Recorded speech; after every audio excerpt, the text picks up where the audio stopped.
बघा बघा ही परिस्थिती खूप गंभीर. हं? अक्षरशः अक्षरशः उकिरडा भरण्याची वेळ आलेली आहे. हं?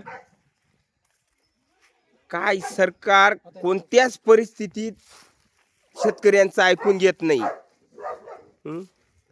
शेतकऱ्यांचं जर समजा ऐकून नाही घेत तर बघा या परिस्थितीत एवढा जर कांदा फेकला जाऊन राहिला, हं? या शेतकऱ्याने जगावं की मरावं? हं? बघा, हं? ही स्थिती बघा बरं. जर निर्यातीचं धोरण जर बरोबर ठेवलं असतं तर हाच कांदा मागे काहीतरी दोन पैसे देऊन गेला असता. सरकारने धोरण बदलावं कांद्याविषयी. खरंच विनंती आहे सरकारला. कांद्याविषयी धोरण बदला, एवढंच म्हणणं आहे. नाफेड यांची कोणासाठी काम करते? ग्राहकांसाठी. हं? याच्यातून बघा बरं मजुरी काय द्यावी, शेतकऱ्यांना काय राहील बघा.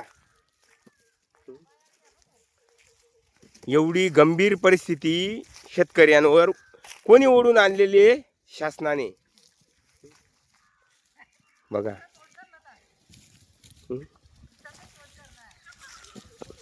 काय माझं तर एकच म्हणणं आहे की सरकारने शेतकऱ्यांवर गोळीबार करावा आणि मारून टाकावं, कारण जगण्याचा पर्याय नाही आहे.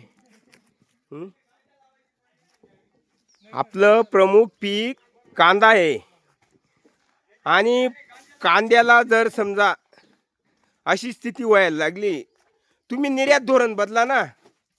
जिथं मागतील तिथं कांदा जाऊ द्या.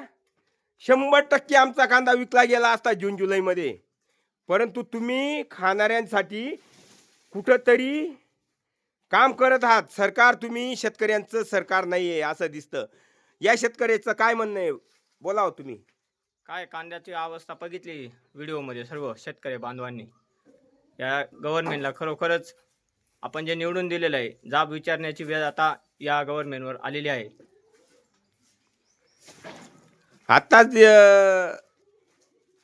हा शेतकरी बोलून गेला ना, तर त्यांचं म्हणणं आहे जर आम्हाला कांद्याला जर समजा खरोखरच भाव मिळत नसेल तर सरकारने आम्हाला थोडाफार का होईना गांजा लावायची परवानगी द्यावी, अशी त्यांची मागणी आहे. कारण गांजा लावून एक तर मग गुन्हेगार तरी झाल्यानंतर जेलमध्ये बसून खायला मिळेल, पण शेतकरी असून हे उत्पादन खर्चही निघत नाही, मजुरी पिटत नाही. एक तर आत्महत्या करण्यास प्रवृत्त सरकार करून राहिलं. मी तर एकच म्हणतो, आता सरकारवरच गुन्हे दाखल व्हायला पाहिजे. शेतकऱ्यांना आत्महत्या प्रवृत्त करण्यास कारणीभूत फक्त सरकार आहे. जर वेळी सावध झालं नाही तर ह्या महाराष्ट्रात दररोजच्या आतापर्यंत